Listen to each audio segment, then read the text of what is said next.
All right, we're going to finish chapter 8 today, and then we'll have only chapter 10 left to do. So this is where we are now. We're going to finish improper integrals today. If we have time, we'll even do sequences. If not, then we'll do sequences and infinite series next time and look at the 4 tests. So I'm hoping that end of next week we'll be finished. If not, then the week after that. So we're in good shape. You have plenty of time to do your work. All right. The sheet I gave y'all, it says, till now, we defined integrals as an integrable function. It's integrable function, which means it's continuous and differentiable on a closed interval a, b,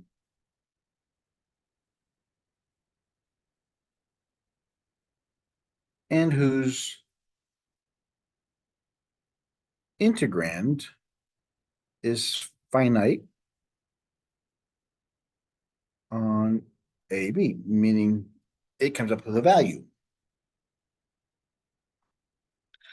However, not all functions give us a finite solution. Some of them give us infinite solutions. For example, ln of x over x squared.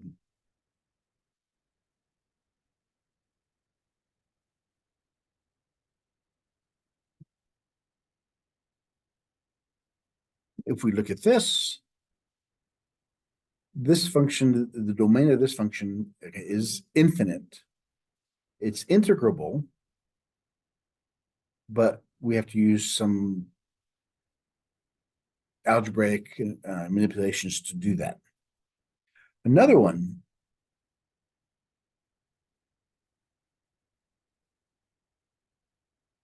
on the interval 0 to 1.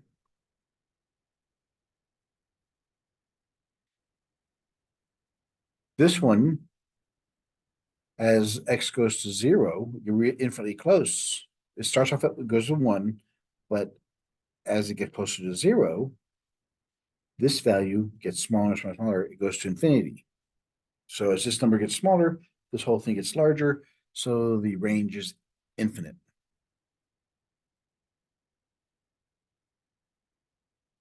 So looking at the graphs of these. So if this one starts off at 1, ln of 1 is 0 over x squared. It tapers down because as x gets larger, the bottom grows exponentially faster. And then the graph of the second one, the 1 over, goes from 0 to 1. So there's our endpoint. As it gets closer to 0, this one gets larger and larger and larger.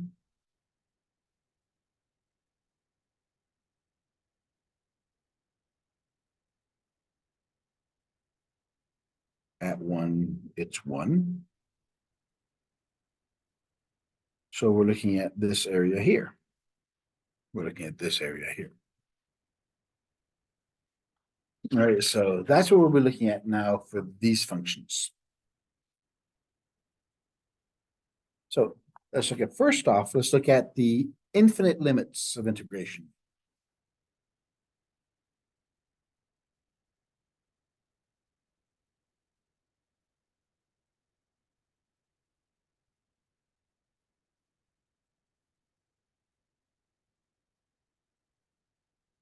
Infinite limits of integration. Okay, now, okay, we're looking at so if we had a function that's bounded but integrable,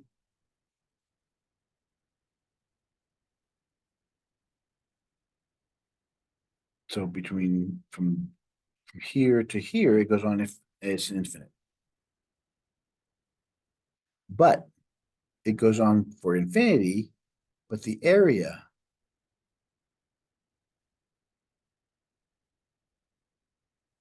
is finite. That's what we're going to try to prove here.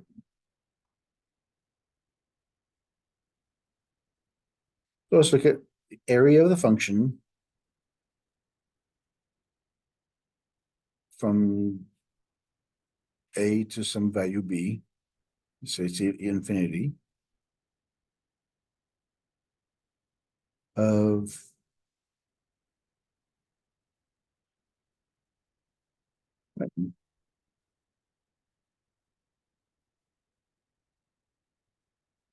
so our a starts off at 0, and b goes on to infinity.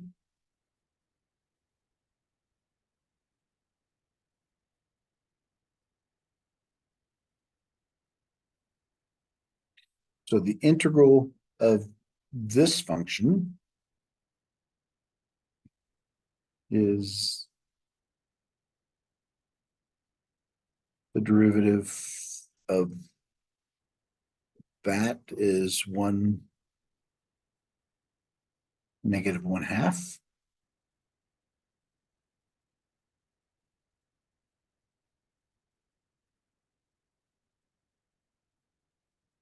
Which makes it negative 2e to the negative x over 2 from 0 to some value b,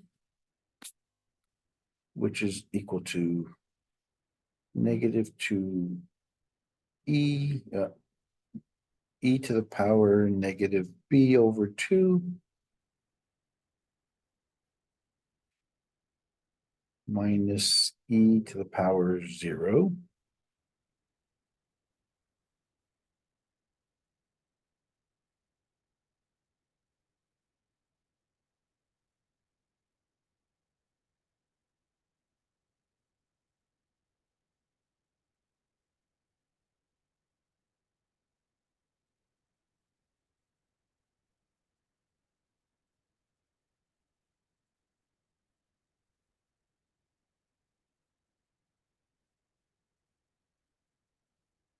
That's what we get there.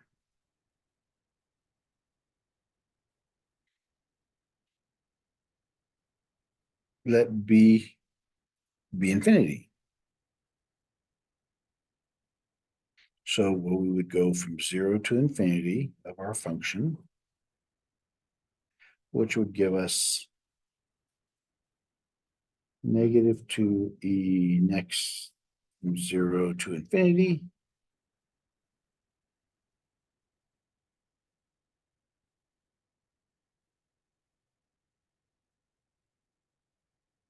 Which makes it e to 2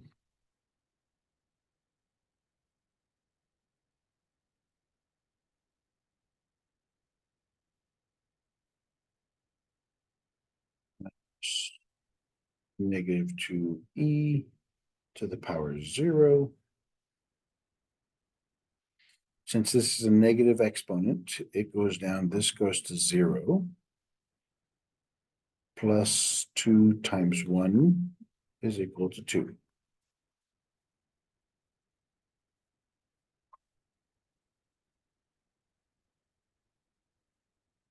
So we could have done our integral for there, or we could have taken this function. Once we take it from 0 to b,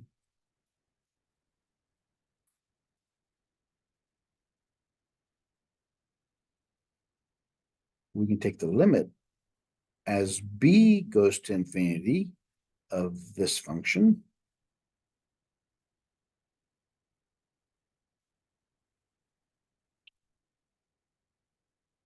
We either take the initial integral from 0 to b, making it 0 to infinity, or we could find the integral from b to 0, and then now take the with respect to infinity. So we get negative 2e infinity over 2 plus 2 negative 2, negative infinity.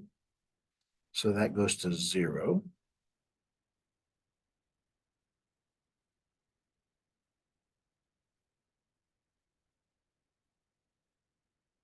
So since we get the same things, which shows us that our infinite bound equals to the limit as b approaches infinity of our integrable function 0 to b,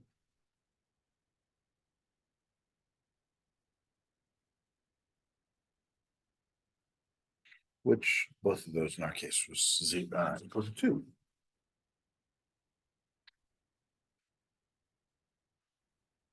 So let's define improper integrals.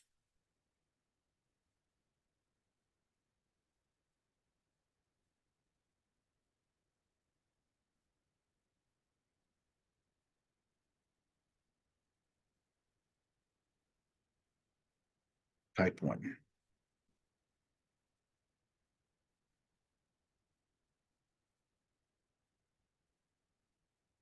If f of x is continuous on the closed interval a to infinity,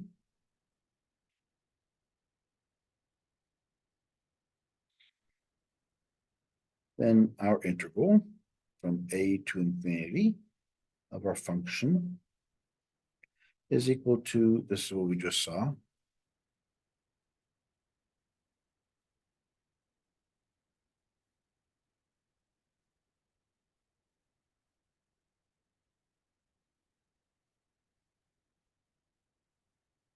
sorry about that, the light went off in the room.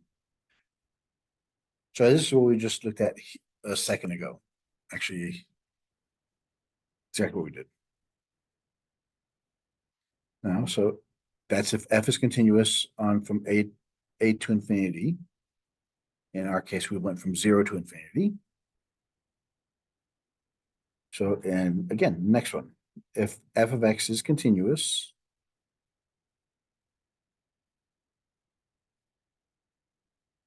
on the interval negative infinity to b, this is from a to infinity, this is not from negative infinity, left-hand side. Then we have negative infinity to b of our function is equal to the limit as a goes to negative infinity of our integral a to b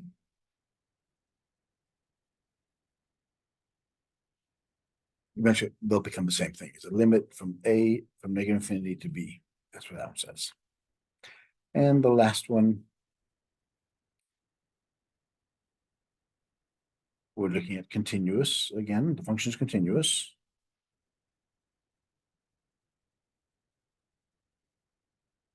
This time on the entire domain.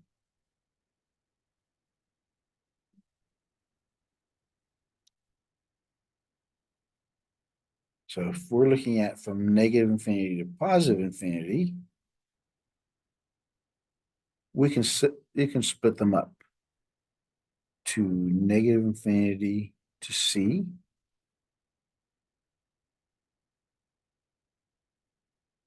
and from c to positive infinity. Whereas if it's negative infinity, positive infinity, you can split them up to two separate equations that work.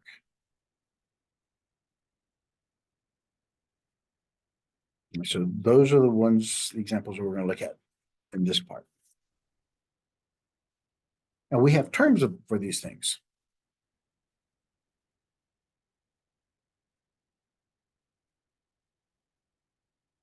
If the limit exists and is finite,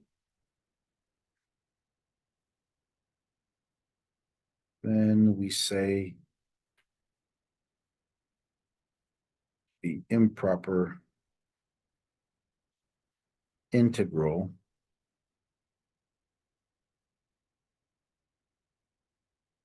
converges.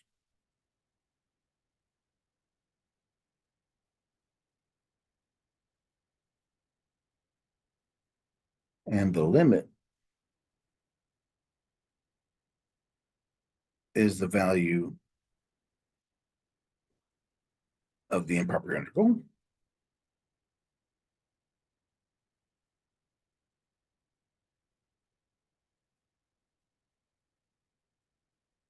So if the limit of the integral exists to some finite value, then it converges. Say it converges.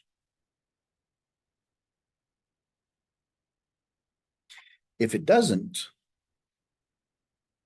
else it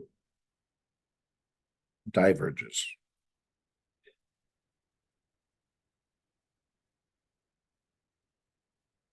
Look for an example. Example here.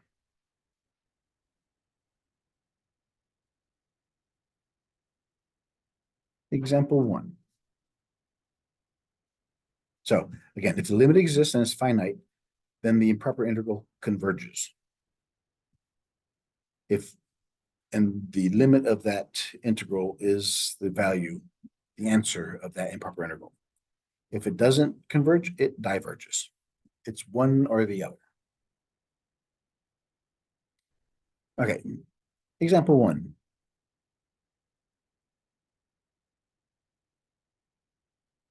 Is the area under the curve y equals ln x over x squared from 1 to infinity finite? If so, what is it? So we're looking at from a to b, our function dx. A is 1 to b of our function ln x over x squared dx.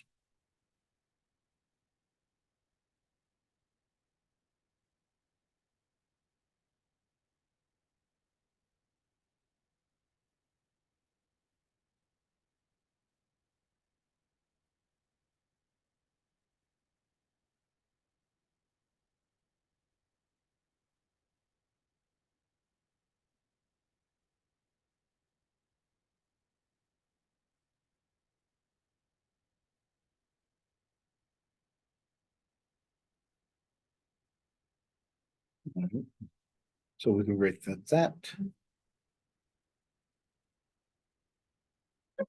integrate by parts.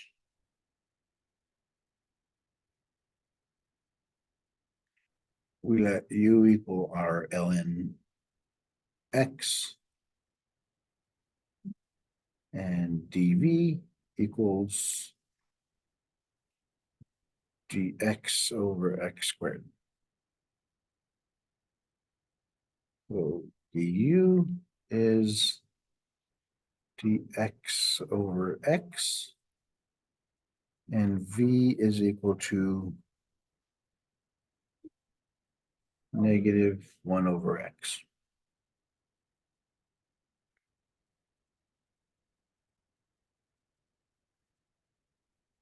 This is by parts.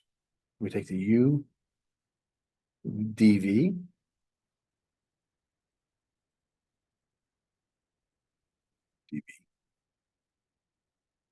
take the derivative of that is 1 over x dx. Integrate this one, -2, subtract some. So that means we get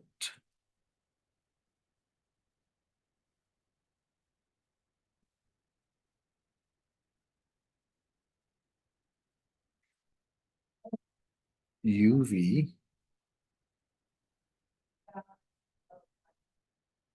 minus the integral of v du. So UV is ln x.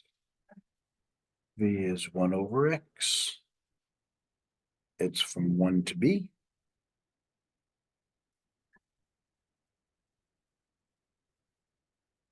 And this one, integral of v du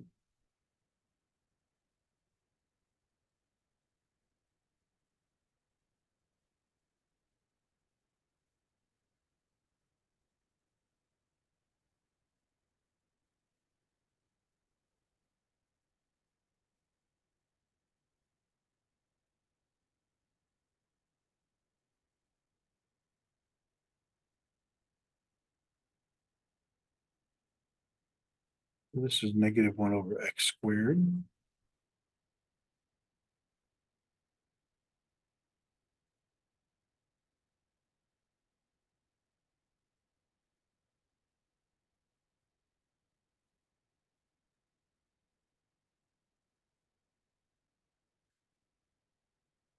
Yeah, minus that. So we have minus integral of negative 1 over x squared dx, 1 to b, ln x over x, 1 to b,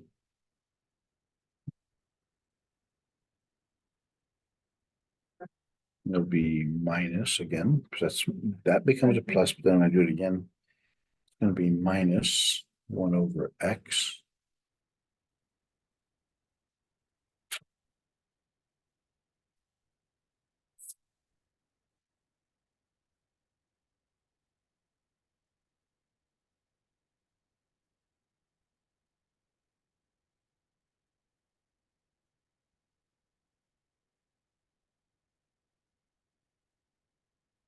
So now I ln b over b minus ln 1 over 1 minus 1 over b minus 1 over 1.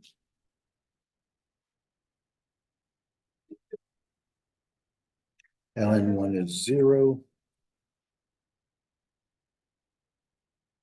minus 1 over b plus 1.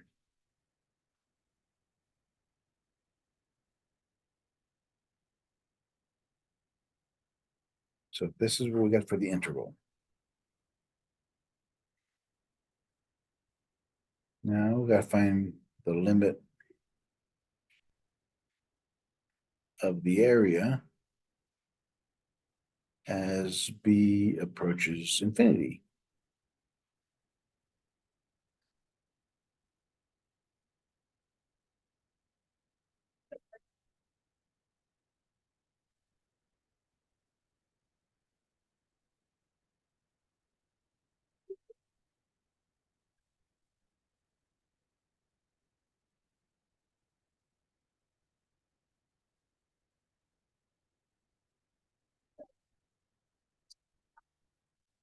That's the original.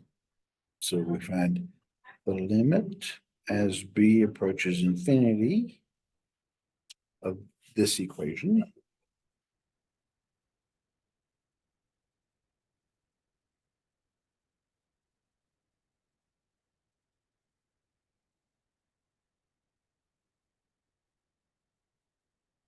So as b goes to infinity,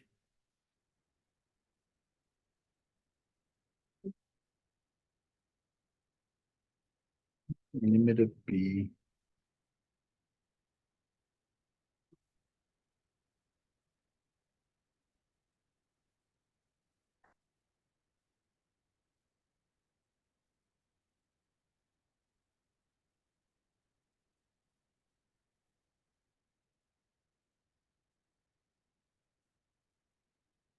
that should have been a negative.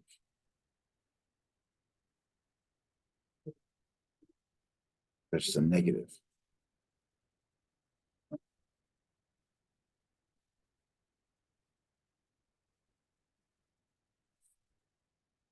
this is a negative.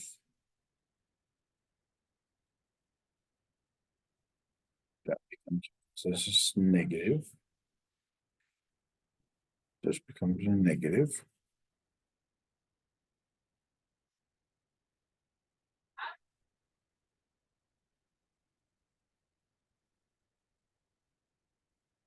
So I could do this to each of those. The limit, um,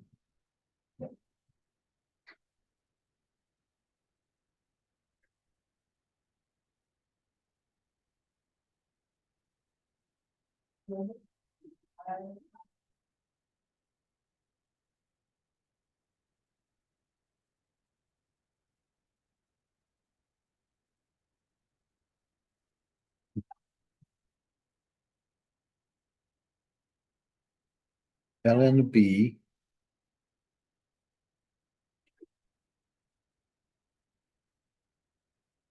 over b. So this one goes to 0.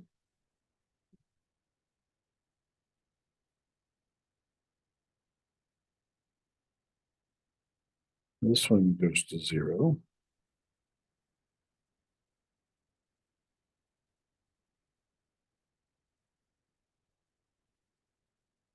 This one stays 1.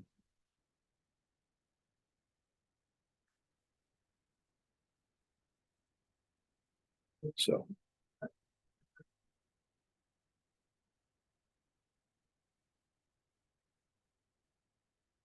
it's a finite value 1. Do example 2.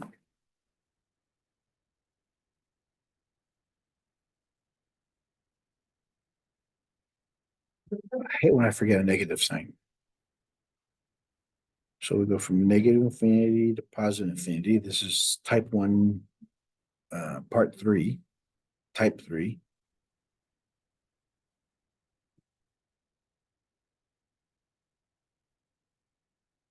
So based on this example, negative infinity, positive, we split them up into two separate parts. So this one becomes negative infinity to positive infinity, 1 plus x squared.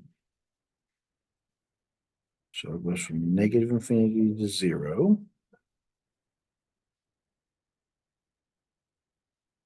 And you add it to 0 to positive infinity.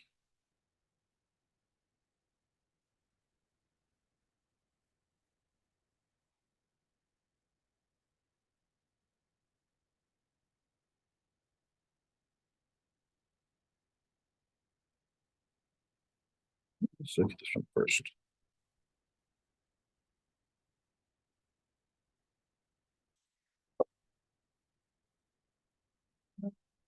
So we get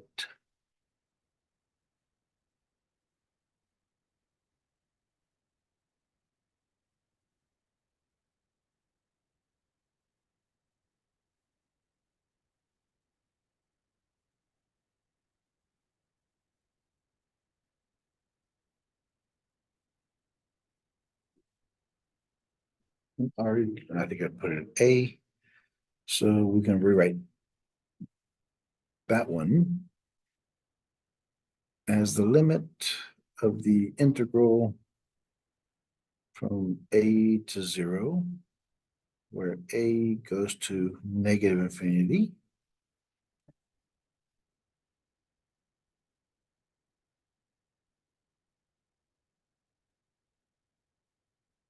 The integral of dx over 1, a squared plus x squared.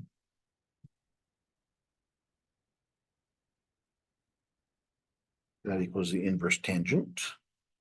So the limit from our cheat sheets is the inverse tangent of x from A to 0.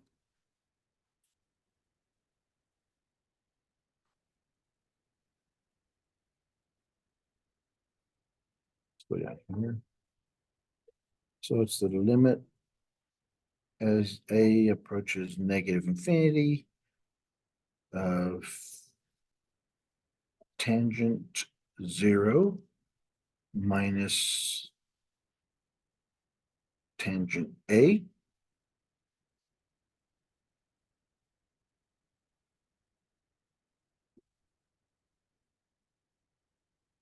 tangent 0 occurs at 0. A as this goes to negative infinity.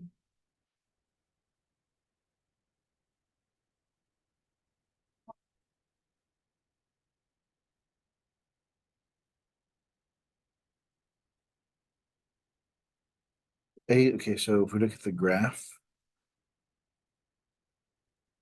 we're at negative pi over 2, pi over 2.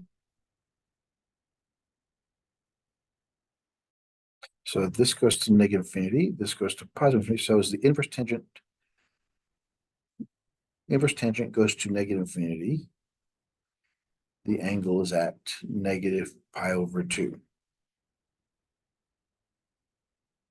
So that cancels, so equals pi over 2. So that's the first part. Now the second part.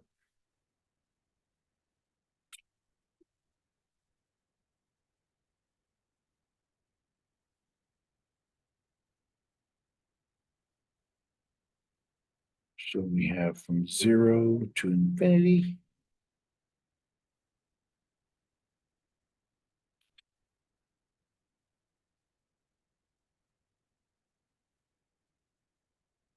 Okay, so that equals the limit. Since it's looking at b, on top it's b goes to infinity of 0 to b of our function.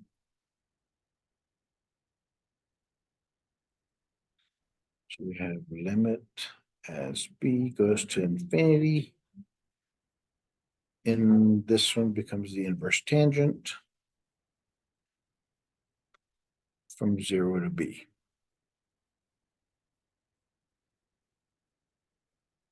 Limit as b goes to infinity of the inverse tangent of b minus the inverse tangent of 0.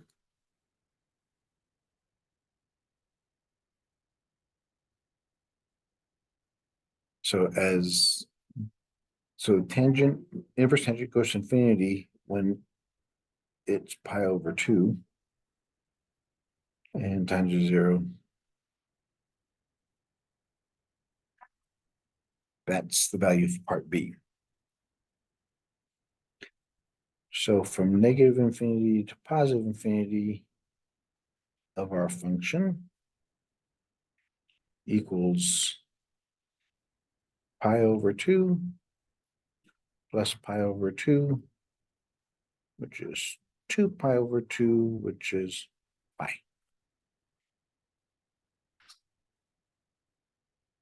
Okay, let's example 3.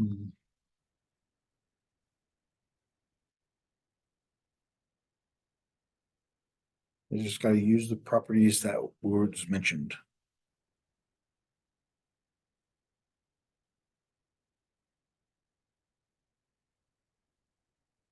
Let me see something.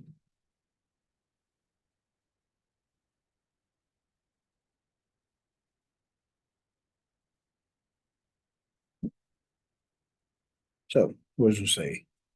What values of p does the integral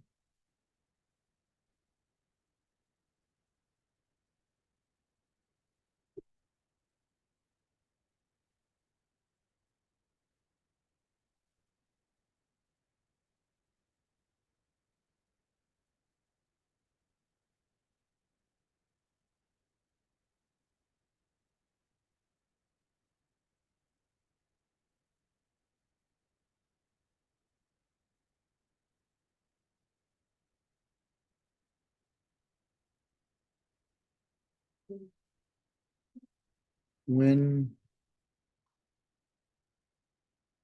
And at what value?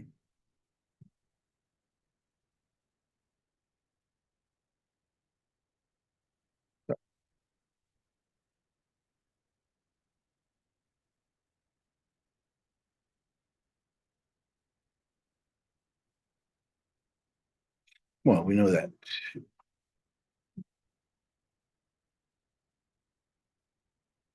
Let's look at this. So 1 over x to the power p.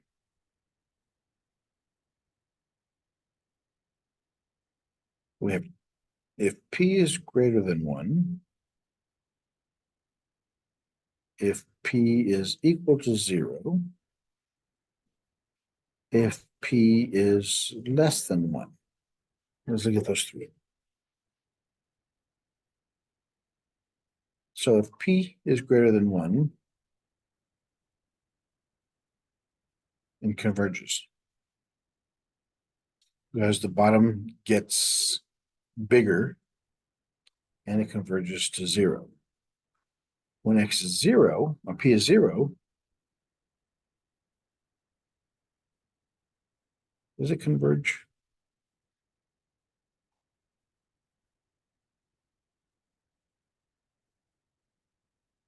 This is interesting, but when it's less than 1, it's negative.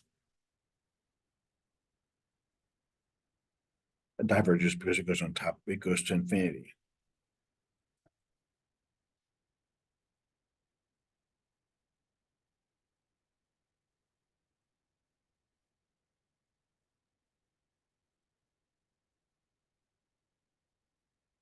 That's going to be the tricky one. So if it's greater than 1, it converges. If it's less than 1, it diverges.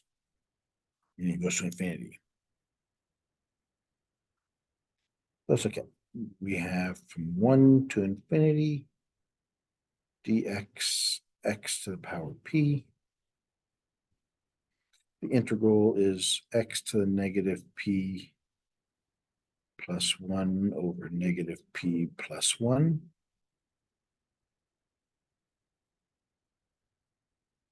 And it goes from 1 to b.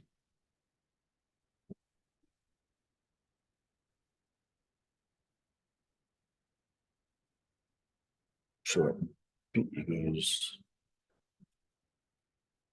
x to the negative b plus 1, negative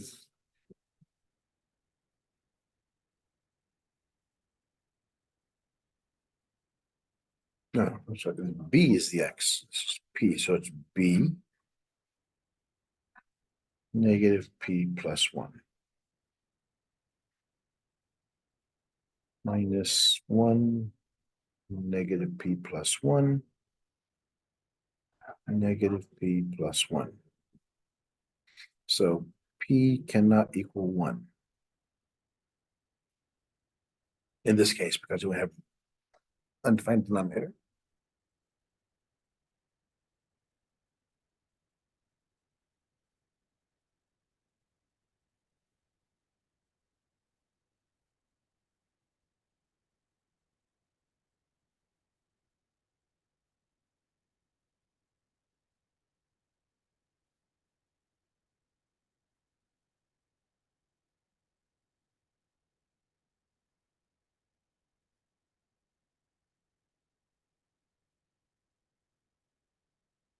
Want anything.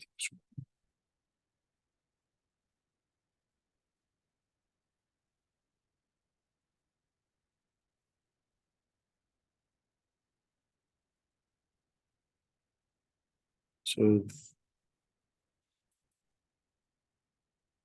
we take the limit now.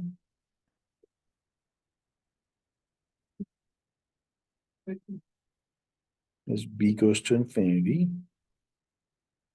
of 1 negative p plus 1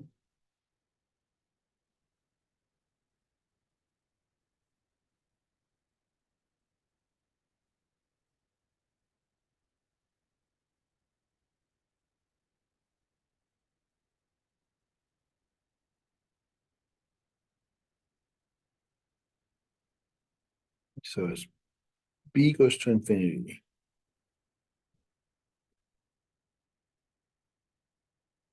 This is B, not P. B goes to infinity.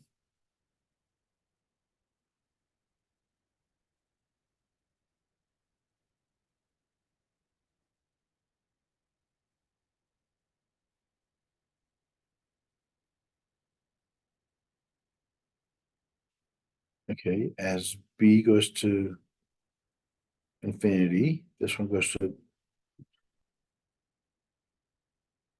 so we have negative B, -1, but this goes to 0.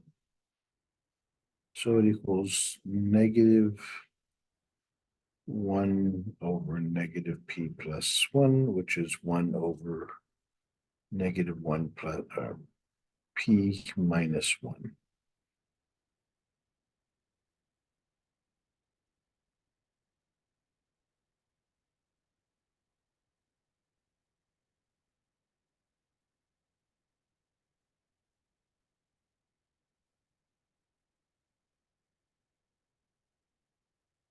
And we have to look at these.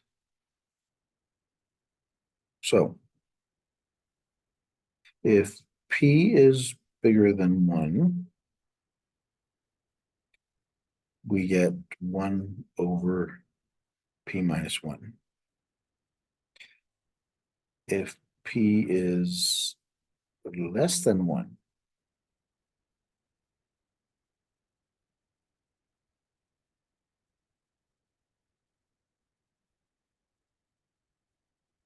P is less than 1, it gets bigger, so this goes to 0. This one goes to infinity because it gets bigger. That one gets smaller, that one gets bigger.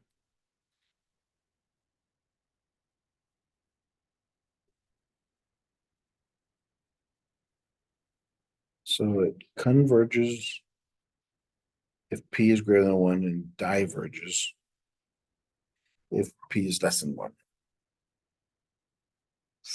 That was a tricky one. Not much fun.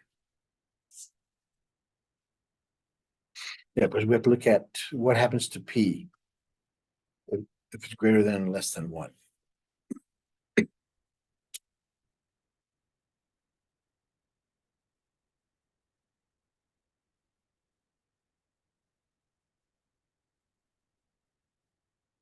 Integrands with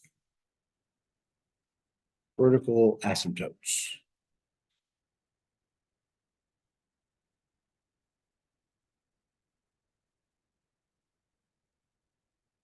Is where the denominator equals 0.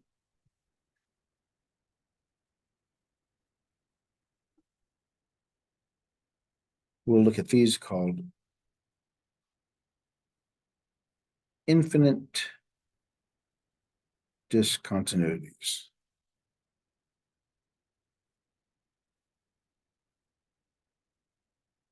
Whenever our integrand is a vertical asymptote, we have infinite discontinuities. What happens there at that point of integration is it goes to positive or negative infinity. All right, so let's look at this. So we're looking at the function 1/radical x.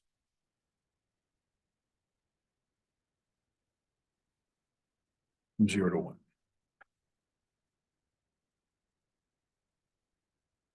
1/radical x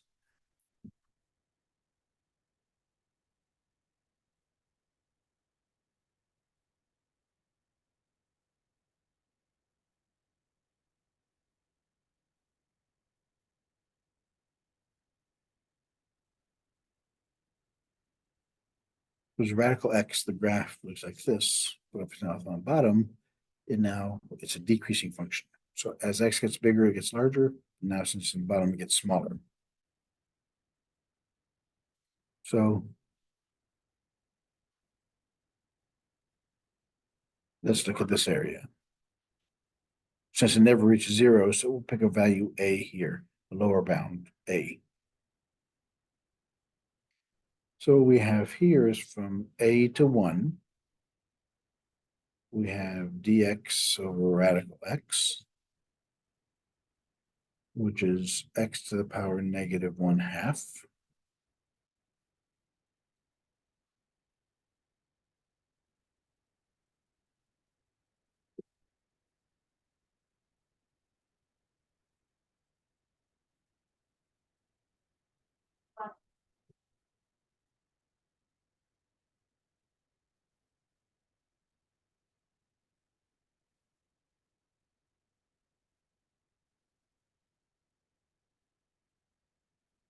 So 2 radical x from A to 1.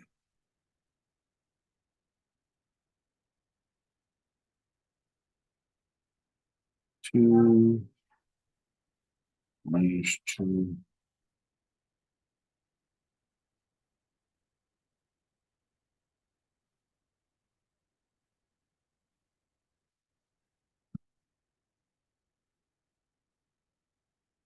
Okay, so now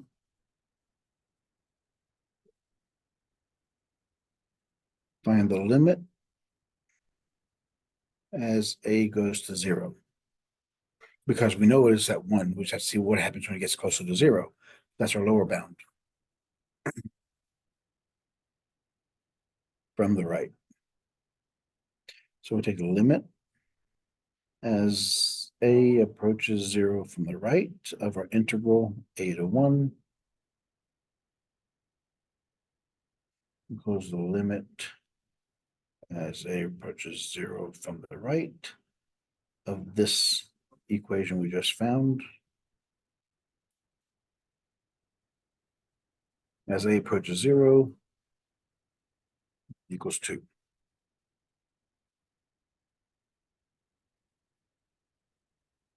So it converges to the finite number 2.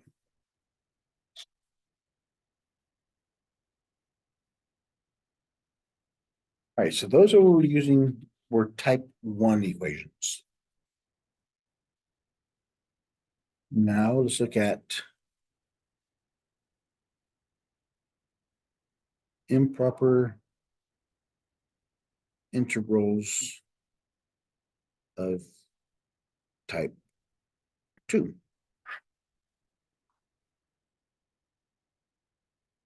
These are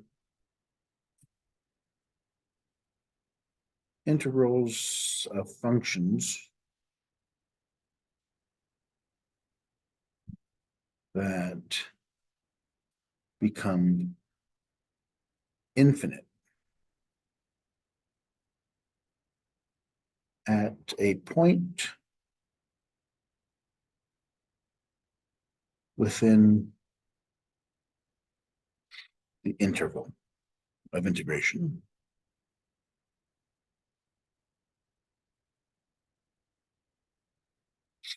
Those are improper intervals of type 2. So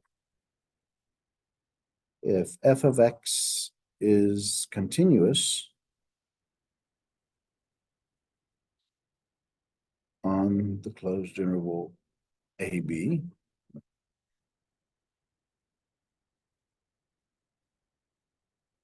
and discontinuous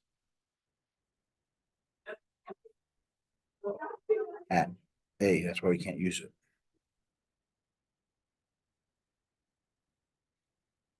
Then the integral from A to B of f of x dx is equal to the limit as some value c approaches A from the right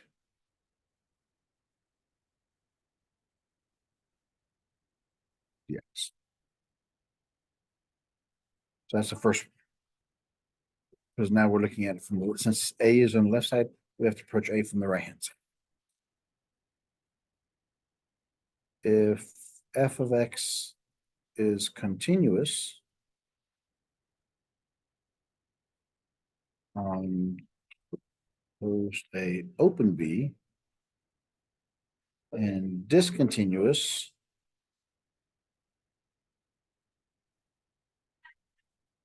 At B,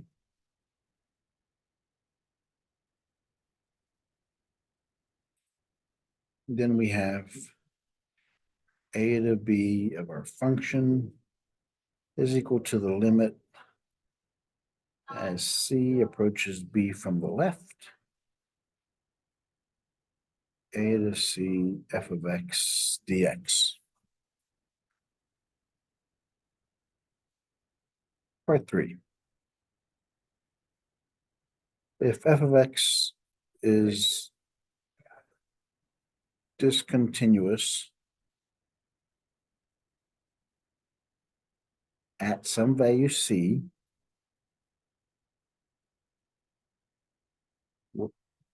between a and b,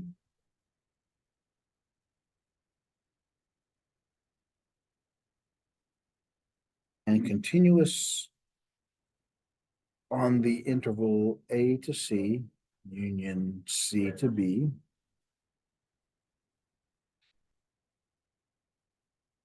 then we get the integral from a to b of f of x dx is from a to c f of x dx, c to b f of x dx.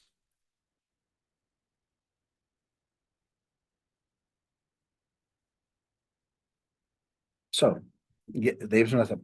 If the limit exists, so this is the same as if we have negative infinity, positive infinity. But this one's now saying we're looking at inside. It's going from A to C and C to B.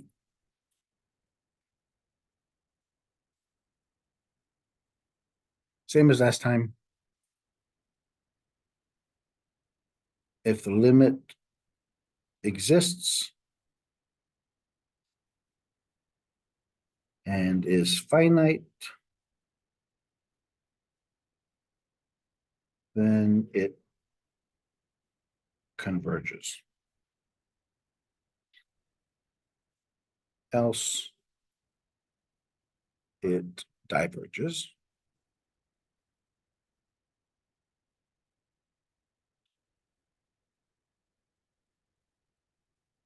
Example 4. There it is.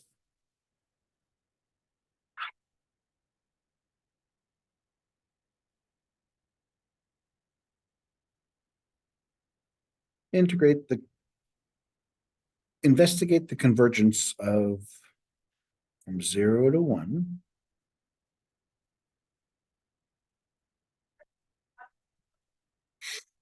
or you can also write it.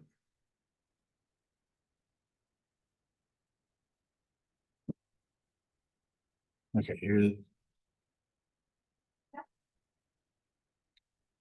Is this function continuous from 0 to 1?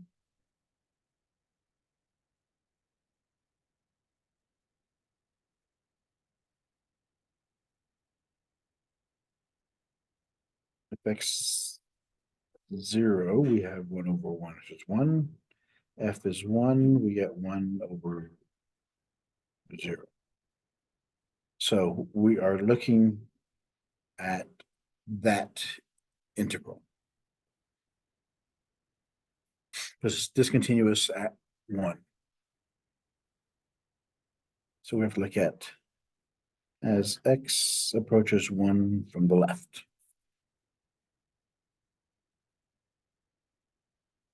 The limit as x approaches 1 from the left of our integral from 0 to b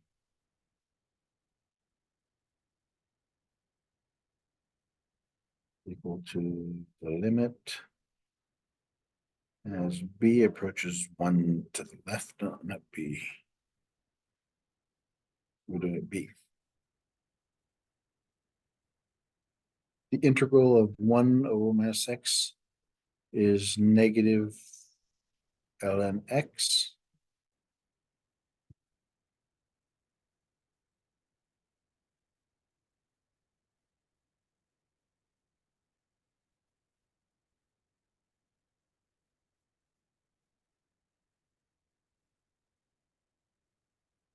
In this bound.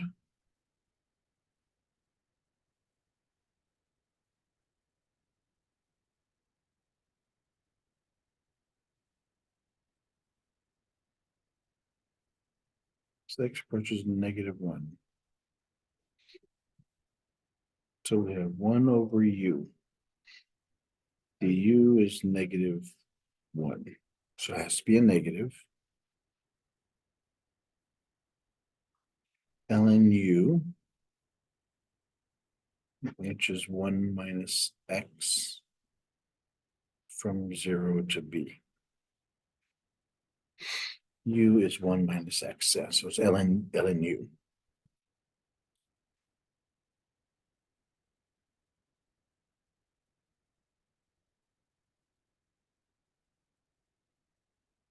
So the limit as b approaches 1 from the left,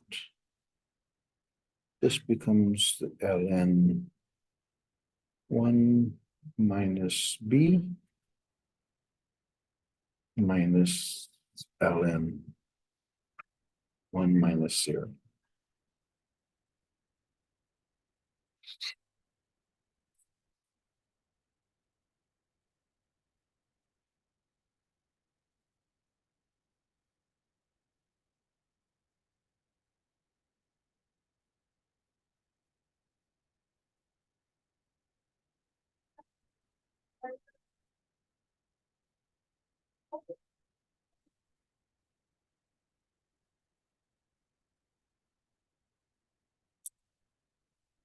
This one goes to 0.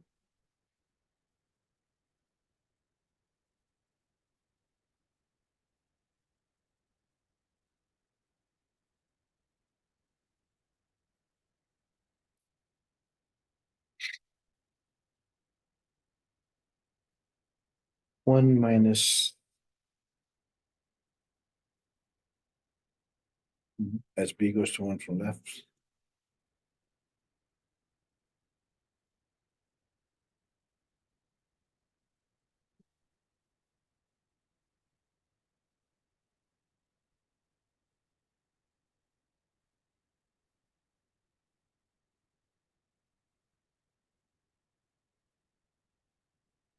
So the limit, the negative limit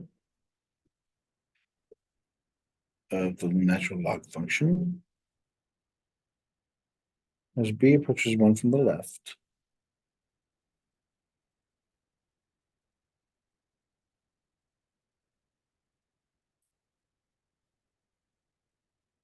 The limit of ln, we say 1 minus 1 is 0.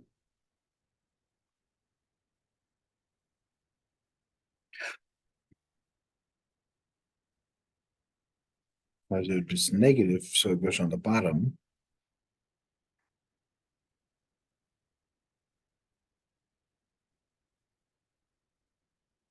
So this goes to 0, so it goes to infinity.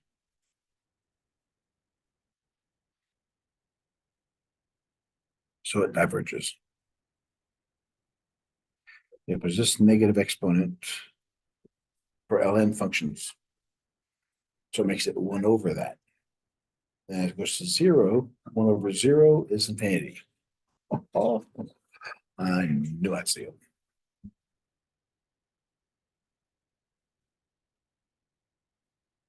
Example number 5.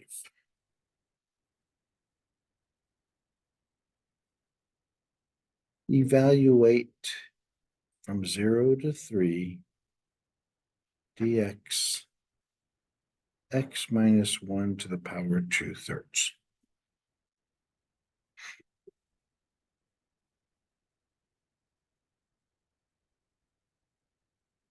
X cannot equal 1. It's a vertical asymptote because it makes the bottom 0. So what we have to do is we have to break our equation down in 2 parts. From 0 to 1, and then from 1 to 3, because we have a vertical asymptote.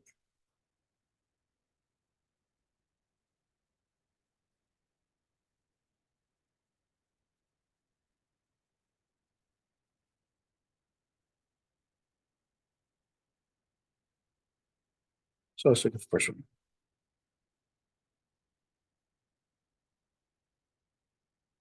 Zero, one, dx, x minus 1/2 is equal to the limit as b goes to 1 from the left.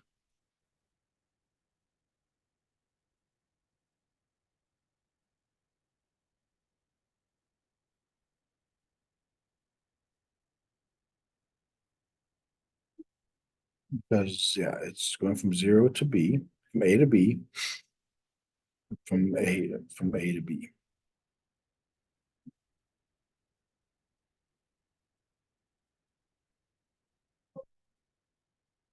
Yep,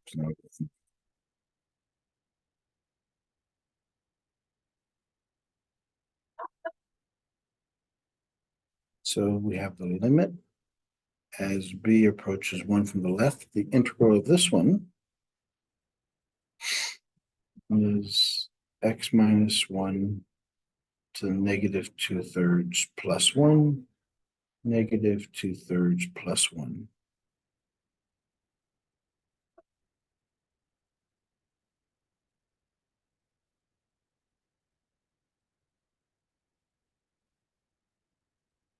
Which is 3.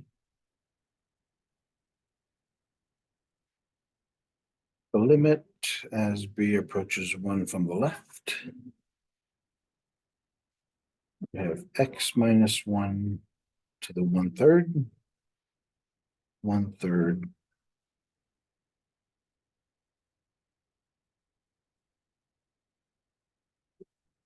So that becomes 3, x minus 1 to the 1/3.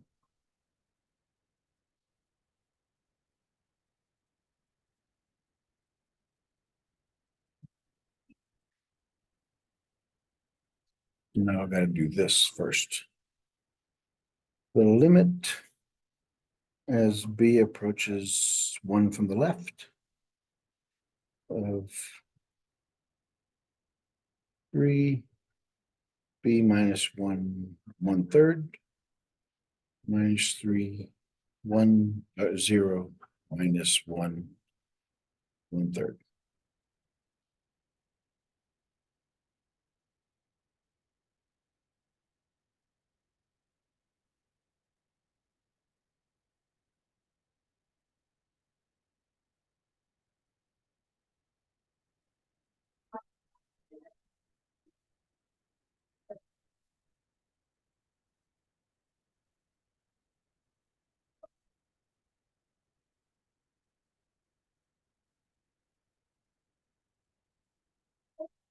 Right. So we have the limit as b approaches 1 from the left. Can't do anything with that just yet. Because -1 to the 3rd power is still -1, so that makes it +3.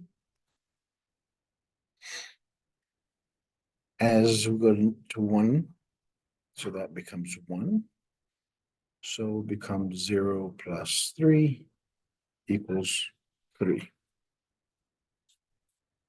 That's the first part. Now we gotta do part 2.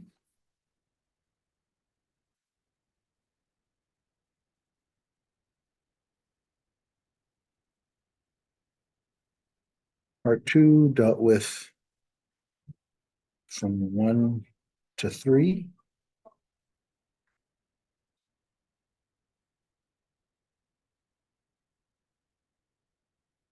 The limit as c approaches 1 from the right.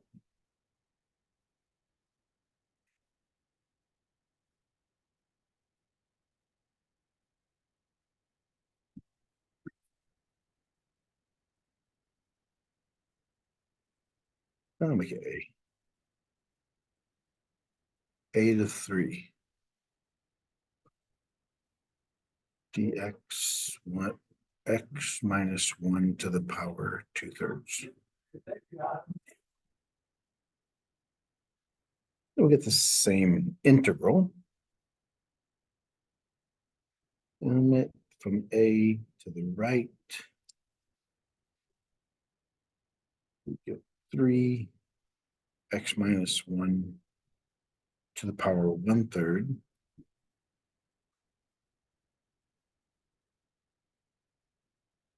from A to 3.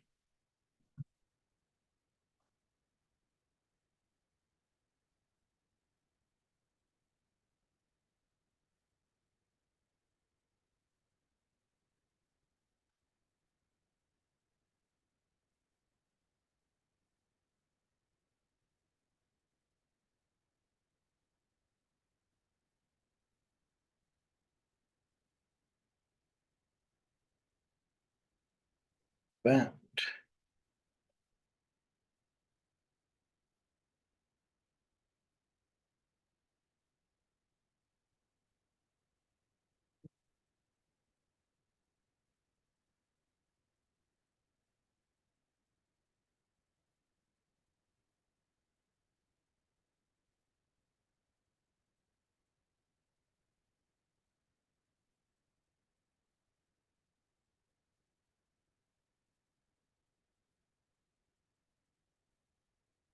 so we have 3 cube root of 2 plus 3. 2.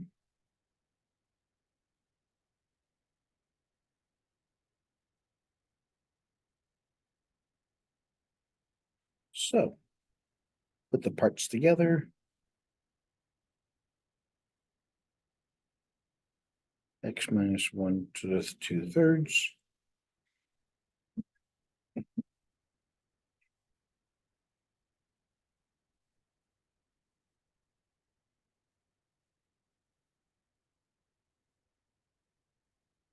No, when A equals to 1, this is 1. This one goes to 0. So this is part 1. This is part 2. So it converges to that value.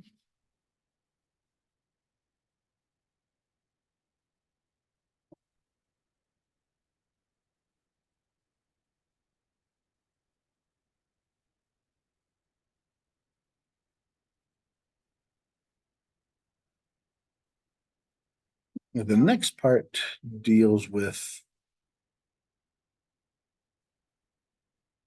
improper integrals with a computer algebra system. CAS.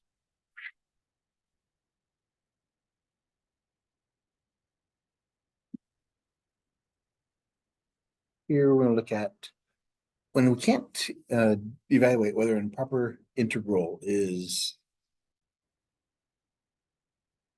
convergent or divergent. We determine if it converges or diverges another way. If it converges, we can numerically figure out the process. All right, to test convergence,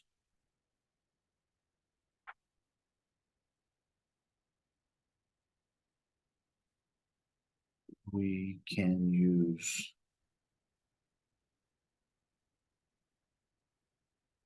the direct comparison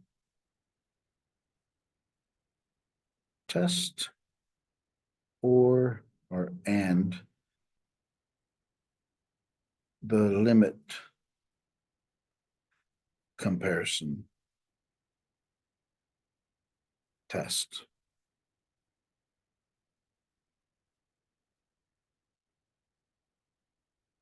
If it passes the test, then it converges. If it doesn't, it diverges. Whoa.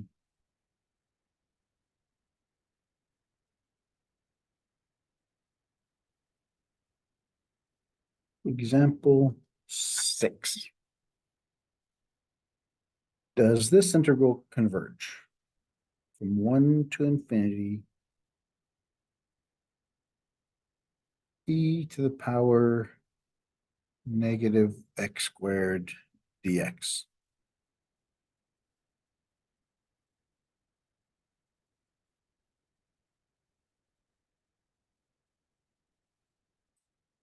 All right, so as we've just seen,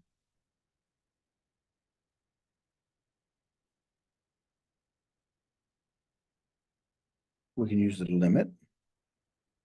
And since we went from 1 to infinity, we're going from b goes to infinity,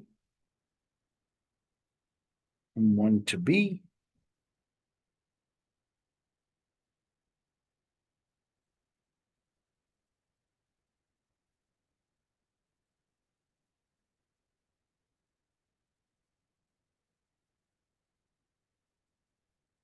We can't really do that one, but we can compare it to another one. We do know that the limit as 1 goes to b of e to the power negative x squared dx has to be less than or equal to, the best case, the integral from 1 to b of e to the power negative x.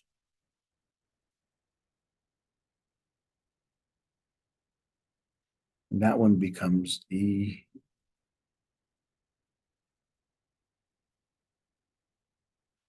so it's negative e to the b minus negative e to the 1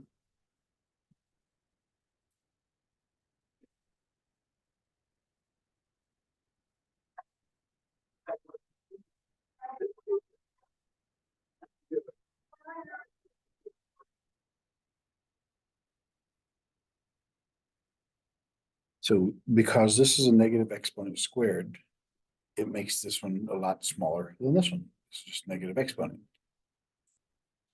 That equals this value. So we know because it's a negative, it's going to make it smaller. So this one has to be smaller than that one alone.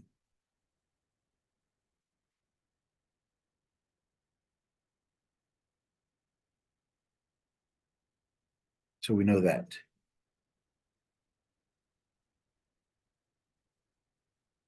It's got to be less than or equal to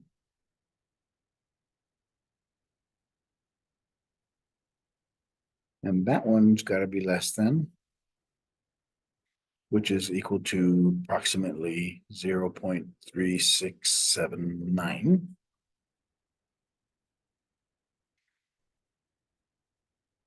So because it matches, it satisfies the comparison test, we know it converges. All right. So that's how we use the conversion test or comparison test to test convergence. Oh, I need more paper.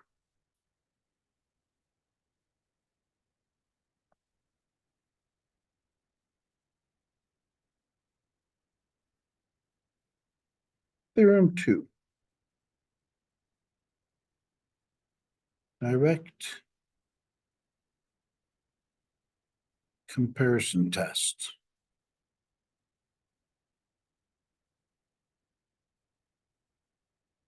Let f and g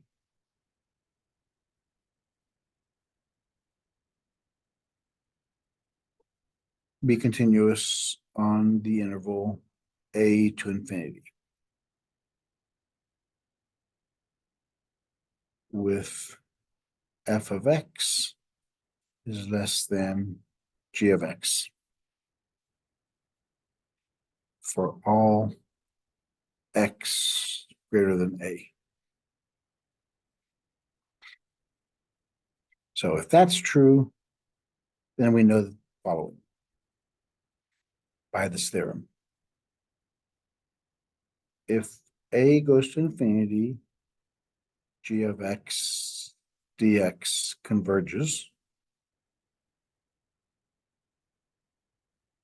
then a to an f of x dx also converges. Because if it converges, it's got to be a finite number. If it's less than, it's also a finite number. And the converse,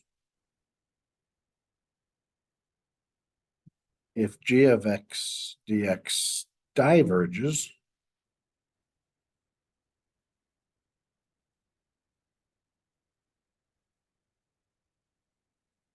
no, the f of x backwards, this is backwards.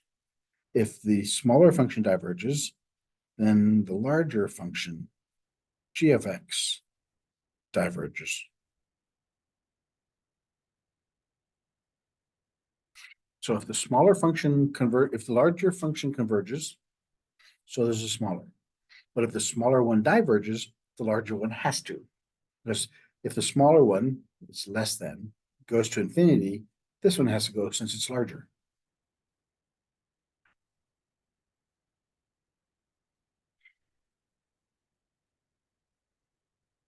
Example 7.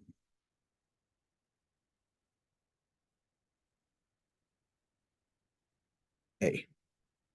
Integral from 1 to infinity of sine squared x over x squared dx.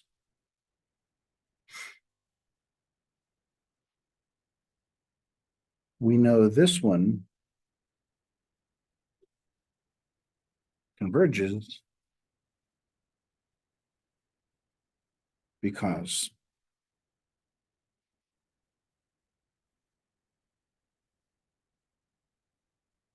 it's a positive value squared.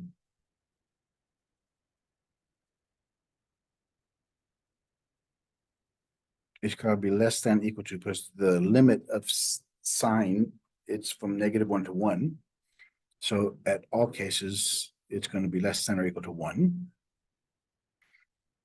on the interval 1 to infinity.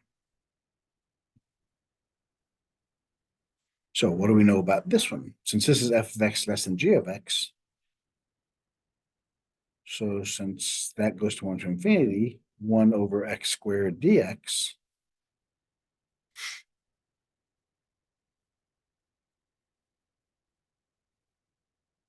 x to the power -2 x to the power -1 over -1. So it's -1 over x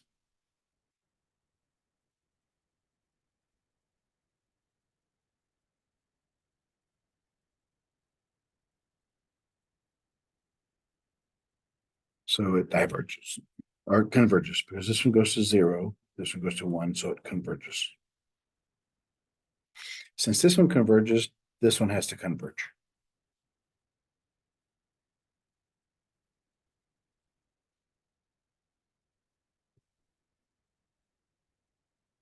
B.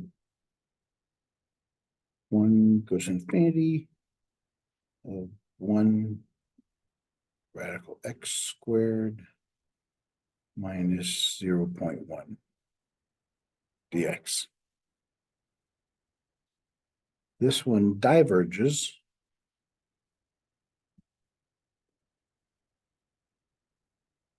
of this final comparison. X squared minus 0.1 is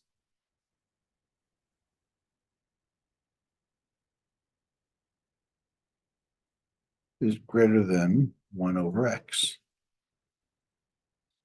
Because this is the same as 1 over x, but it's even, since the bottom number is smaller, it becomes larger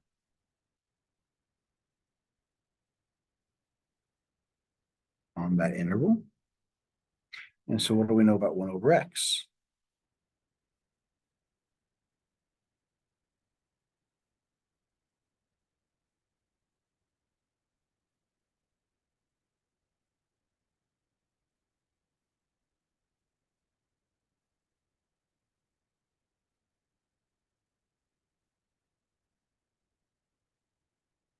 So it diverges.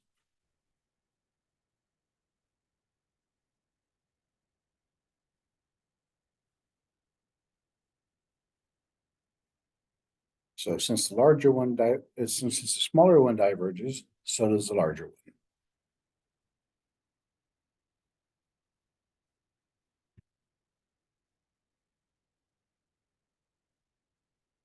Just because we know f of x is less than g of x. If this one diverges, this one diverges. If this one converges, this one converges.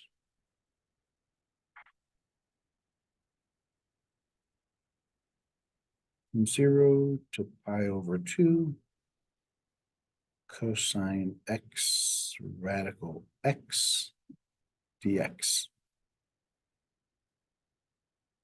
Let's see this. So we know it's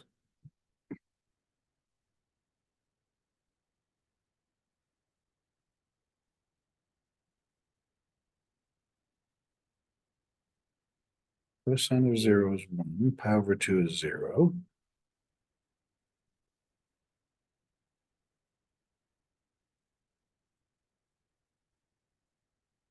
The radical x on the bottom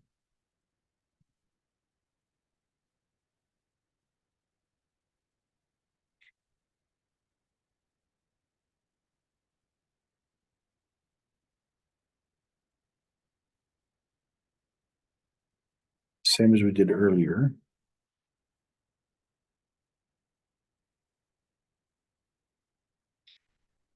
Yeah, pi over 2, so it can equal 0. The whole function can equal 0, but it has to be less than that one. Yeah, we're looking at on the from 0 to pi over 2. We really can't use 0 though. Anyway, what do we know? Let's test this one. This is the g of x. 1 over x to the power 1/2 dx equals the limit as a goes to 0 from the right.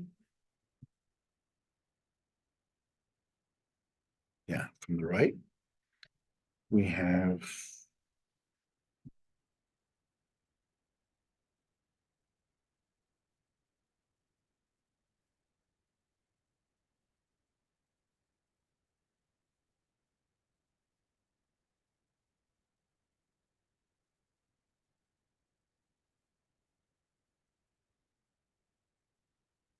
so the integral of that one becomes 2 x to the power 1/2.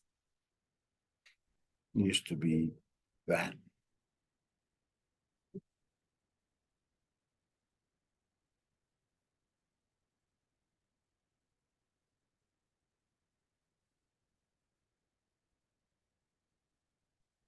It's a, not 0.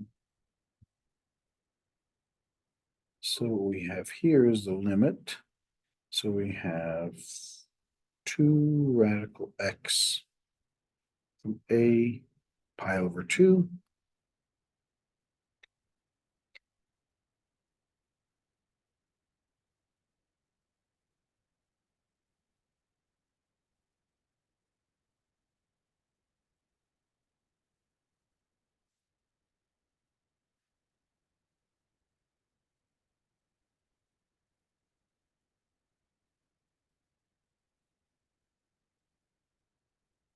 Okay. Because we have, let's see, we have 2 radical pi over 2 minus 2 radical a.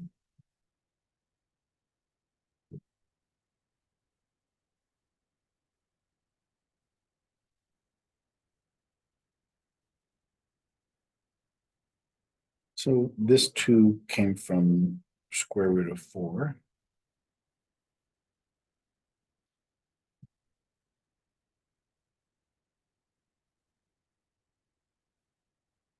It converges. So it converges. Because this one converges, that means this one has to converge.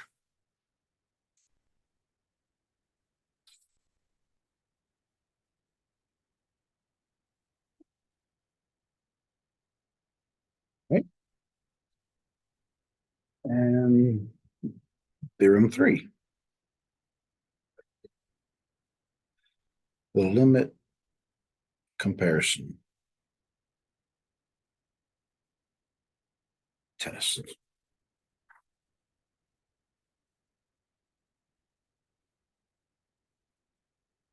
F and G are positive functions.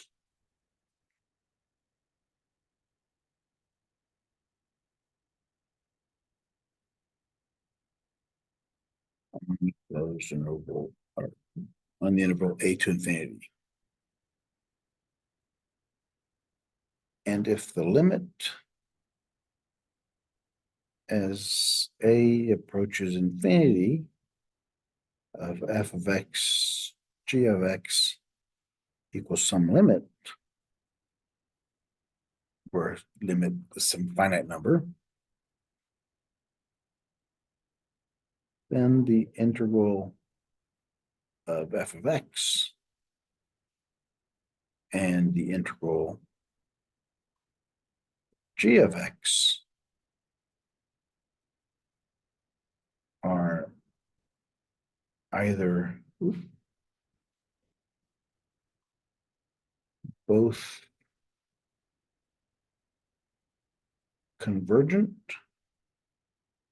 or both divergent.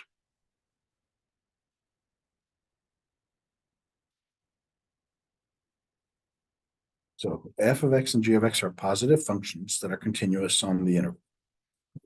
And if the rational expression f over g as a goes to infinity becomes some limit, some value, then either they're both continuous, are convergent, or both divergent.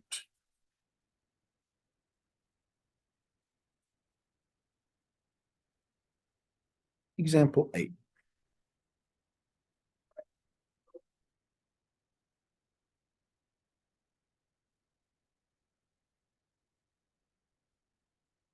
Show that 1 to infinity of dx 1 plus x squared converges by comparison with 1 to infinity of 1 over x squared dx.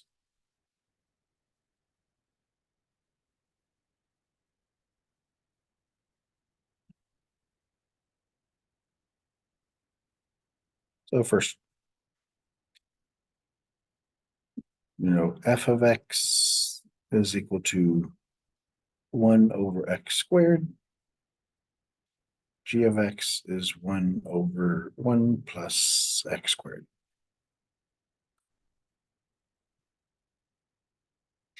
They're both positive because they're squared. They're continuous on the interval.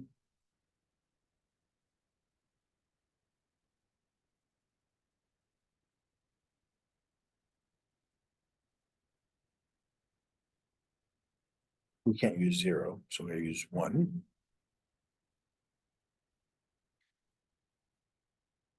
We can't use -1 because then we'd have to include 0. We can't do that. So it's got to be 1 to infinity. So let's test the limit as a goes to infinity of f of x over g of x. Let's see what happens there. We have 1 over x squared. Limit. Limit of 1 over x squared, 1 over 1 plus x squared.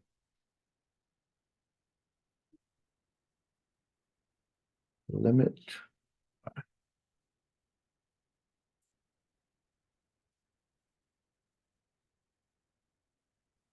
equals the limit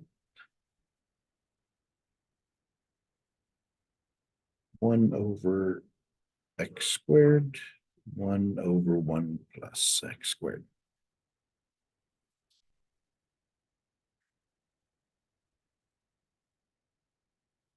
So limit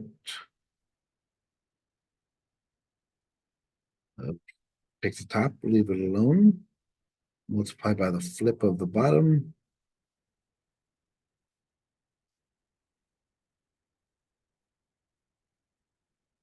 So it's 1 plus x squared over x squared. 1 over x squared plus x squared over x squared.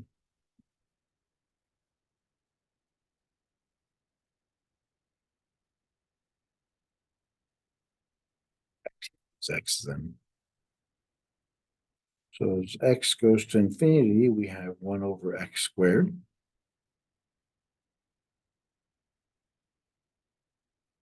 X squared over x squared is 1. This one goes to 0.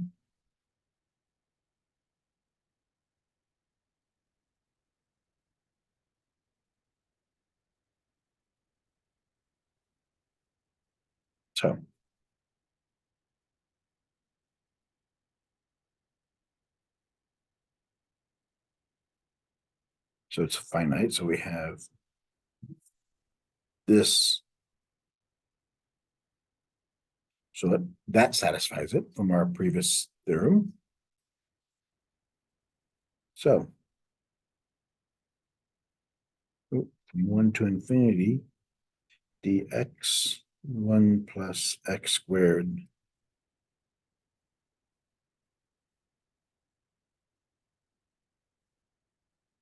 must converge because the integral of 1 over x squared dx converges.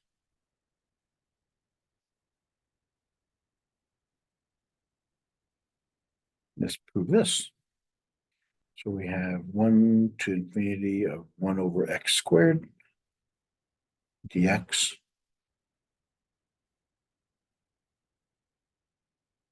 So we have x to the power -2, -2 plus 1, -2 plus 1, 1 to infinity, x to the power -1, -1, 1 to infinity, -1 over x, 1 over infinity, minus -1 over 1. 1 over infinity goes to 0. 1 over 1 goes to 1. So it converges. So this one converges to 1. So that one has to converge to 1.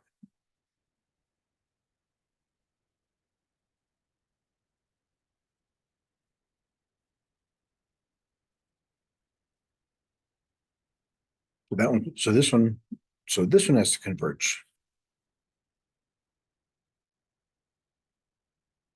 So we look at 1 to infinity dx 1 plus x squared, a squared plus x squared is the inverse tangent of x.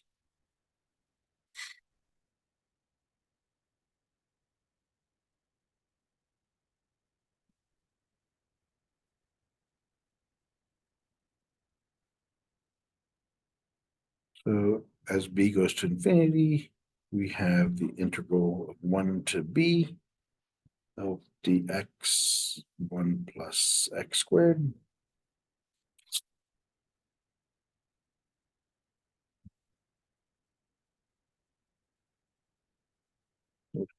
Limit as b approaches infinity.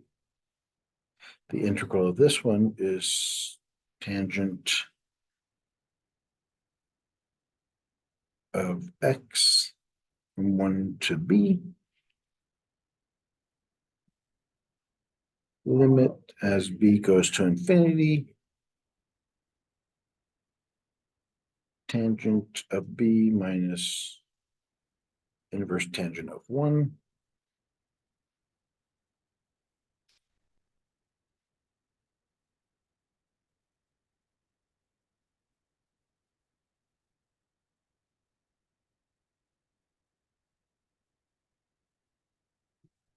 Okay, so the tangent function goes to infinity at pi over 2.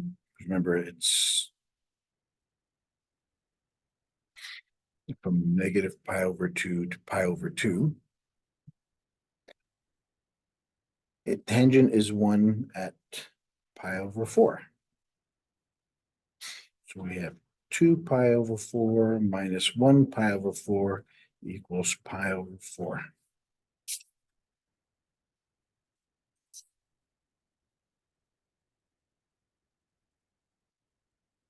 And the last one.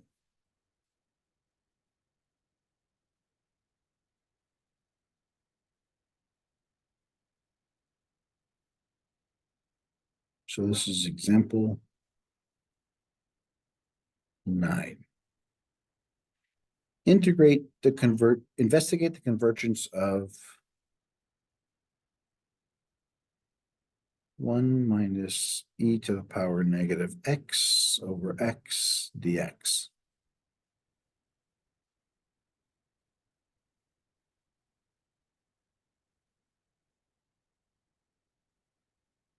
Compare 1 minus e to the power negative x over x. Since whatever this is, it's going to be smaller, so we'll start subtracting. So we'll compare those two. By the direct comparison test, let's call this f and this g. So f of x is going to be less than or equal to g. That's what because this is going to be a larger equation than this.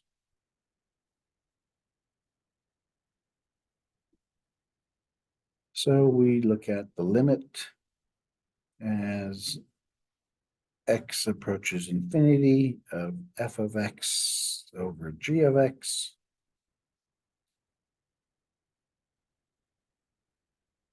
Which is 1 minus e to the power negative x over x divided by 1 over x. That's the limit. Equals the limit as x approaches infinity. Leave the top alone and flip the bottom.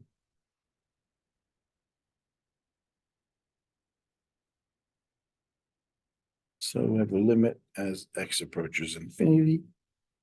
Since the x's are gone, we have 1 minus e to the power negative x.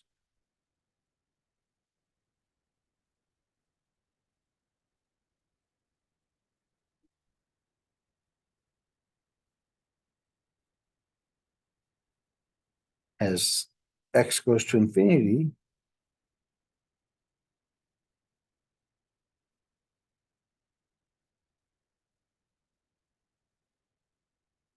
equals 1. That limit is positive and it's finite.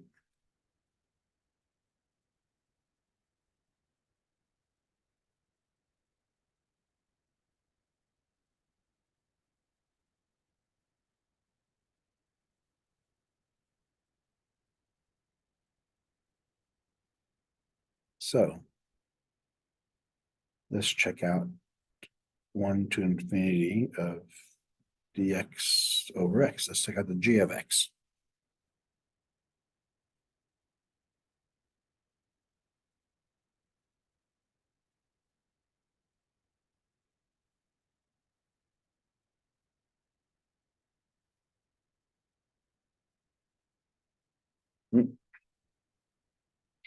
This becomes the ln x. So ln infinity minus ln 1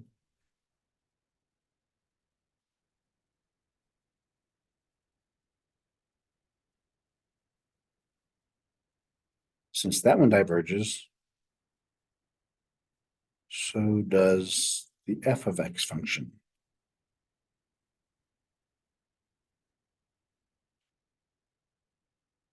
They both diverge.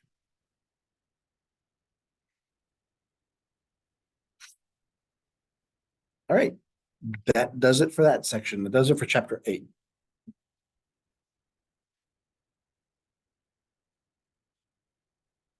End of chapter 8. We only have one more chapter left to go. And then we're done for the course. Yay. Everybody, have a great week. I'll see you on Thursday.